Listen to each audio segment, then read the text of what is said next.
To the Jews who had believed him, Jesus said, "Behold, in my teaching you really are my disciples. Then you will know the truth, and the truth will set you free." So these are some pretty strong words of Jesus as he speaks to these Pharisees and religious rulers. I came from a pretty dysfunctional childhood, a lot of emotional, physical abuse, and I took all that and went out into society and started drinking and drugging, just led a rageful life. And in 1975, I got sober, but I didn't deal with all the wounds and stuff I was carrying around. I stayed sober for 18 years, and then I had a nervous breakdown, and my marriage fell apart, and I ended up having an altercation with someone. I'd never been in trouble before, and I shot them in the leg, and I was charged with attempt murder and felony firearm. All right, let's start. Today is going to be a special day, okay?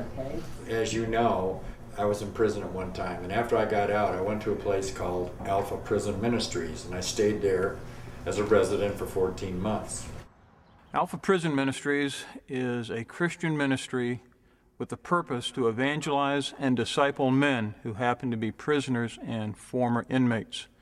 We do that in 3 ways. The second way, we have transitional housing here in Grand Rapids. We have room for 11 former inmates to come here to Grand Rapids to move into one of our transitional houses, to get connected with the church, to find work, and to get their feet firmly established on solid ground, financially, socially, and spiritually. Well, for me, Alpha Prison Ministries was a place to make a safe landing because I did a lot of time confined, over 11 years in prison. And everybody that does time in prison, especially when you do it a long time, is you wonder what's going to happen when you get out. It's kind of scary. And so it's kind of like the difference between taking a jet plane and doing a high-speed dive, or taking a glider and kind of glide back into society. Amazing grace. I said, sometimes people just need another chance, because we all make mistakes, you know? And it was the only time I was ever in trouble, so, but maybe that's what God was doing, was preparing me to come out here and use the music and stuff to help others, you know. One of the things I do is every Tuesday morning I do a praise and worship group. And for me, it's kind of a kick once again. You know, here I am, an ex-con, working with seniors in a praise and worship group. Now, who would have ever thought that would ever happen? Yes.